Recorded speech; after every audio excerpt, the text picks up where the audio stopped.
All right, fellas. Doc Harley Plumber here with one of my customers, Mr. Skia. Skia, tell us, how was my job? How's my service?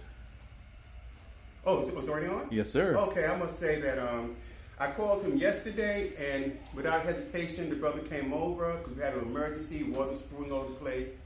He came out in a heartbeat, said he'd be here 8 o'clock in the morning. He was here at 7:30, and got things done. And I'm pretty well much satisfied, man. He was punctual, his work was professional, courteous, and all the beautiful things that go with it. I appreciate you, brother Doc. Thank you, sir. I appreciate it. Okay, no And he's gonna pay me an extra 200 too. That's right. Exactly. Not